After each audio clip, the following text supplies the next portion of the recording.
আসসালামু আলাইকুম। আজকে খুবই গুরুত্বপূর্ণ একটা বিষয় নিয়ে আসলে আপনাদের সামনে আমি কথা বলবো। অবশ্যই ধৈর্য ধরে মনোযোগ সহকারে আমাদের কথাগুলো শুনবেন। আর চ্যানেলে যারা নতুন আছেন, এখনও যারা চ্যানেলটিকে সাবস্ক্রাইব করেন নাই, অবশ্যই চ্যানেলটিকে সাবস্ক্রাইব করে দিবেন, আমাদের ভিডিওতে একটি লাইক দিয়ে দিবেন। আর আমাদের কমেন্ট করে অবশ্যই বলবেন আপনারা কোন রিলেটেড কোন জাতীয় ভিডিও চান, আর আপনাদের টেকনিক্যাল সমস্যাগুলো আমাদের সাথে অবশ্যই শেয়ার করবেন। আমরা সেই রিলেটেড সমাধানগুলো কিন্তু আপনাদেরকে দেওয়ার চেষ্টা করব। তো আজকের ভিডিওটা শুরু করার আগে অবশ্যই বলে নেব যে আসলে অবশ্যই সার্ভিসিং রিলেটেড কাজের সাথে আপনি যখনই জড়িত হবেন তখন কয়েকটা বিষয় হচ্ছে আপনাকে অবশ্যই মাথায় রাখতে হবে। সেগুলো যদি আপনি মাথায় না রাখতে পারেন তাহলে কিন্তু আসলে সার্ভিসিং জগতে গ্রো করাটা খুবই আসলে কষ্টকর হবে। তো আমার হাতে দেখতে পাচ্ছেন যে একটা বাটন ফোন আছে, এটা হচ্ছে 5 স্টার। আপনারা জানেন যে কিং স্টার কিংবা হচ্ছে 5 স্টার ফোনগুলো হচ্ছে সাউন্ড কোয়ালিটি, তারপর হচ্ছে আপনার ব্যাটারি, এরপর হচ্ছে সামনে যে টর্চগুলো থাকে এগুলো অনেক বড় থাকে। King star, 5 star, win star এগুলো হচ্ছে মূলত শুধুমাত্র এই সাউন্ড কোয়ালিটি কিংবা হচ্ছে ব্যাটারির দিক দিয়ে আসলে বড় হয়। এই জাতীয় সুযোগ সুবিধা যাদের দরকার হয় তারা মূলত আসলে এই ধরনের ফোনগুলো কিনে থাকে।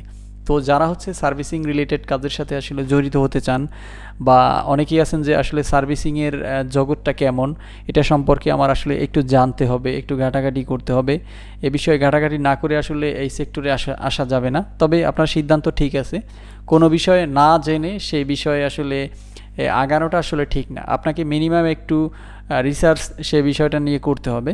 তো আমি এখন এই ফোনটা খুলবো। বাটন ফোনের কাজগুলো আপনারা যখনই করবেন, সার্ভিসিং রিলেটেড কাজগুলো আপনারা যখনই করবেন, তখন আপনার মাথায় একটা জিনিস রাখতে হবে যে আপনি কারো সাথে, কোনো কাস্টমারের সাথে আপনি রাগ করতে পারবেন না। সর্বোচ্চ আপনাকে ধৈর্য ধারণ করতে হবে। এতটাই ধৈর্য ধারণ করতে হবে যেটা আসলে আপনি কল্পনাও করতে পারেন না কখনো। আমি ছোট্ট একটা গল্প বলি আপনাদের। অবশ্যই সময় থাকলে আমার ভিডিওটা সম্পূর্ণ দেখবেন। অবশ্যই আপনাদের কথাগুলো শুনলে ভালো লাগবে এবং কিছু নতুন তথ্য আপনারা জানতে পারবেন। কিছু সমস্যা আছে যেগুলো আসলে আপনাকে নিয়মিত ফেস করতে হবে। সেই সমস্যাগুলো আপনাকে অবশ্যই আগে জানতে হবে। কারণ কেউ যদি আপনাকে বলে যে এই পথে কাঁটা আছে, তো আগে থেকে আপনি সেখান থেকে সাবধান হয়ে বা কাঁটা দেখে হচ্ছে আপনি যেতে পারবেন। আর যদি কেউ আপনাকে আসলে দিক নির্দেশনা না দেয় বা কেউ যদি আপনাকে সত্যটা না বলে, তাহলে কিন্তু আপনাকে পথ চলাটা আপনার একটু কষ্ট হবে। অবশ্যই পথ চলতে পারবেন, তবে হচ্ছে ধাপে ধাপে আপনাকে অনেক ধরনের সমস্যা ফেস করতে হবে। তো বাটন ফোন কিংবা হচ্ছে যে কোনো ধরনের ফোনের কাজ করতে গেলে আপনাকে অবশ্যই খেয়াল রাখতে হবে, শূন্য থেকে কিংবা শুরু থেকে আপনাকে জানতে হবে, বুঝতে হবে। আমরা অনেক সময় মনে করি যে আসলে সার্ভিসিং রিলেটেড কাজে আসছি, এখন তো বাটন ফোনের তেমন একটা চল নেই, এখন হচ্ছে টাচ ফোন। তো আমি আসলে টাচ ফোন দিয়ে কাজ শেখা শুরু করব, টাচ ফোনগুলো দিয়ে আসলে আমি কাজের প্র্যাকটিস করব। একটা কথা মনে রাখবেন, আপনি যদি একটা সাধারণ ফোনের, একটা বাটন ফোনের নাটগুলো সঠিকভাবে খুলতে না পারেন, আপনি সার্ভিসিং জগতে ভালো কিছু করতে পারবেন না। কারণ হচ্ছে সার্ভিসিং জগৎটা এতটাই নিকৃষ্ট এবং জঘন্য মানের, যেটা মানুষ চোখে দেখে, যে এখানে আপনি যখন কাজ করতে আসবেন তখন আপনাকে কেউ বলবে স্যাঁচরা, কেউ বলবে চোর, কেউ বলবে বাটপার, এই ধরনের কথা আপনাকে অবশ্যই শুনতে হবে। এখানে হচ্ছে প্রতিনিয়তই মানুষের সাথে ঝগড়া হবে, বিবাদ হবে, আপনার ভালো জিনিস নষ্ট করে ফেলছে, এরকম বিভিন্ন ধরনের আসলে অভিযোগ আপনার নামে আসবে। তো এইগুলোকে হচ্ছে কথাগুলোকে আপনাকে হজম করতে হবে, এই কথাগুলোকে আপনাকে অ্যাভয়েড করে চলতে হবে, এড়িয়ে চলতে হবে, এবং এগুলা শোনার সাথে সাথে আপনি ভিন্ন রকমের কোনো রিয়্যাক্ট করতে পারবেন না, তার সাথে আসলে যুদ্ধে লিপ্ত হতে পারবেন না। তাকে আপনাকে বোঝানোর ক্ষমতা রাখতে হবে। আপনি যারই কাজ করবেন তাকে অবশ্যই সুন্দরভাবে বোঝাতে হবে যে আসলে আপনার এই সমস্যাটা আগে থেকেই ছিল কিংবা হচ্ছে কাজের ক্ষেত্রে হতে পারে, তবে তার সাথে তর্কে যাওয়া যাবে না। এই বিষয়গুলো অবশ্যই খেয়াল রাখতে হবে। তো দেখতেই পাচ্ছেন আমার মোবাইল খোলা, আপনারা কথাটা শুনবেন, আর হচ্ছে আমার মোবাইল খোলার যে সিস্টেম, যে পদ্ধতি, সেটাও কিন্তু আপনারা দেখতে থাকবেন যে কি স্মুথলি, কি সুন্দরভাবে আসলে মোবাইল ফোনটা খুললাম, কোনো ঝই ঝামেলা না করে, আসলে তাড়াহুড়া না করে আসলে কিভাবে ফোনটাকে খুললাম। এই ফোনটা খুলতে গিয়ে আপনাকে কিন্তু ডিসপ্লেও ছিঁড়ে যেতে পারে, ডিসপ্লে র্যাবন থাকে, যে র্যাবনটা এখন আপনাকে আমি ডিসপ্লেটা জাগায় তারপর হচ্ছে আমি আপনাদেরকে র্যাবনটা দেখাবো।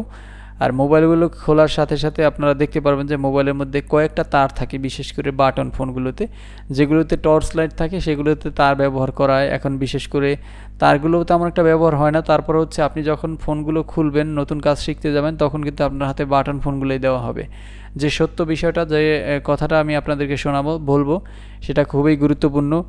আপনি মনে রাখবেন আপনি একটা সমস্যা ঠিক করতে গিয়ে যখন অন্য একটা নষ্ট করবেন তখনই দেখবেন যে আপনার নতুন নতুন এক্সপিরিয়েন্স হবে। তবে এই ক্ষেত্রে আপনাকে বলে রাখা ভালো যে আপনি একটা ঠিক করতে গেলে যদি আরেকটা নষ্ট না হয় তাহলে তো আপনি কাজ শিখতে পারবেন না, তার মানে আপনাকে অন্য একটা নষ্ট করতে হবে।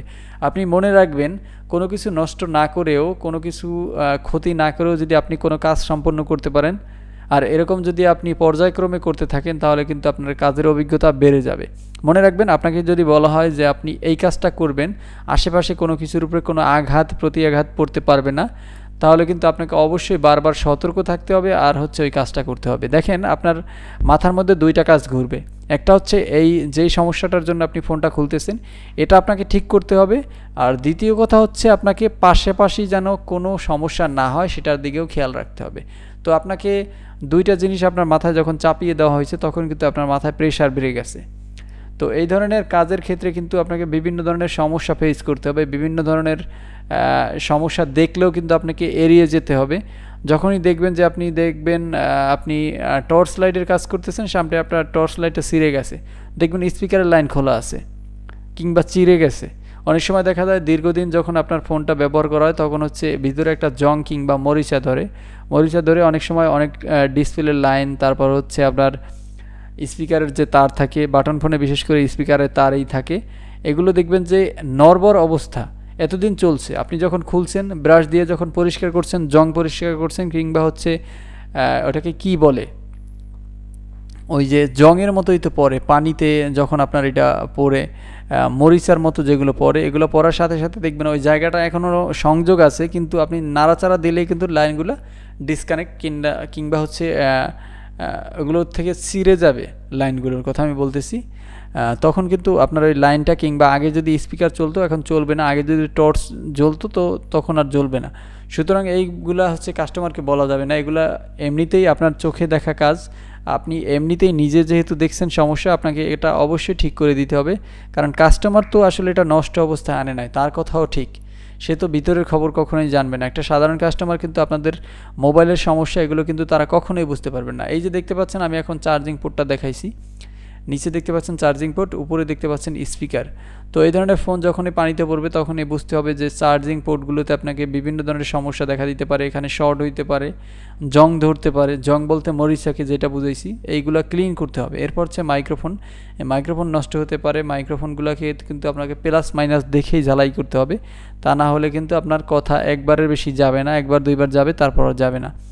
পুরো বোর্ডটা আপনি দেখবেন যে কোথায় আসলে পানিতে পড়ার পর কোথায় মরিচা পড়ছে, এই বোর্ডগুলোকে খুব সুন্দর করে ব্রাশ দিয়ে মুছতে হবে আপনাকে। আর বারবার হচ্ছে আপনি সার্ভিসিং জগতে আসলে বারবার আপনাকে বাটন ফোনগুলো খুলতে হবে। অবশ্যই বাটন ফোন নিয়ে শুরুতেই কাজ করবেন, এটা হচ্ছে এক নাম্বার কথা। এরপর হচ্ছে বাটন ফোনের কাজ কোন ধরনের কাজ করবেন, আপনি প্রতিনিয়তই বাটন ফোনগুলো ধরে আপনি হচ্ছে চার্জিং পোর্টগুলো চেঞ্জ করার চিন্তা করবেন। চার্জিং পোর্ট কীভাবে আসলে পরিবর্তন করা যায় এ নিয়ে ভিডিও দেখবেন। চার্জিং পোর্টগুলো আসলে কীভাবে সঠিক নিয়মে পরিবর্তন করা যায় এই বিষয়ে আপনাকে প্রচুর পরিমাণে ঘাটাঘাটি করতে হবে। আপনি মনে রাখবেন যখন এই প্রপার ওয়েতে আপনি একটা চার্জিং পিন পরিবর্তন করতে পারবেন, মোবাইল ফোনের কাজের মধ্যে আপনি 40 থেকে 45% কাজ আপনি এমনিতেই বুঝে যাবেন। কারণ চার্জিং পোর্টটা চোখে দেখা কাজ, কিন্তু এই কাজটা আসলে সঠিকভাবে করতে গেলে আপনাকে অবশ্যই আপনার হাতের এক্সপিরিয়েন্স, আপনার মেধার এক্সপিরিয়েন্স, আপনার হাত কতটা নড়াচড়া করে কিংবা তাতাল ধরার স্টাইল, তাতাল আসলে সঠিকভাবে ধরার যে একটা সিস্টেম আছে সেইটা আপনি এই চার্জিং পোর্ট লাগানোর ক্ষেত্রে আপনি শুধুমাত্র বুঝতে পারবেন। সুতরাং এই ধরনের কথাগুলো আমি যেগুলো বললাম এগুলো অবশ্যই আপনাকে মেনে চলতে হবে, আর এই বিষয়গুলোর উপর খুবই গুরুত্ব দিতে হবে। তা না হলে আসলে মোবাইল সার্ভিসিং জগতে আপনি আসার পরেই দেখবেন যে বিভিন্ন ধরনের সমস্যার সম্মুখীন হতেছেন, কাস্টমারের মোবাইল ফোনগুলো নষ্ট করতেছেন। আপনি যখনই আসলে সময় পাবেন তখনই হচ্ছে শুরুর দিকে আপনি যে কাজটা করবেন, আমি আবার বলতেছি মোবাইল সার্ভিসিং শিখতে গেলে শুরুর দিকে যে কাজটা করবেন, সর্বপ্রথম হচ্ছে আপনি মোবাইল ফোন কীভাবে খুলতে হয় সেই জিনিসটা শিখবেন। দ্বিতীয়ত আপনি শিখবেন কীভাবে চার্জিং পোর্ট পরিবর্তন করা যায়। এই দুইটা কাজই সহজ, কিন্তু এই দুইটা কাজই আবার সার্ভিসিং কাজের মধ্যে সবচেয়ে বেশি কঠিন। এই দুইটা কাজ যে লোক ভালোভাবে করতে পারবে সে কিন্তু মোবাইল সার্ভিসিংয়ের 40 থেকে 45% কাজ অনায়াসে করতে পারবে। মোবাইল ফোনের মধ্যে মনে রাখবেন মোবাইল ফোনের কাজ কখনোই কঠিন না,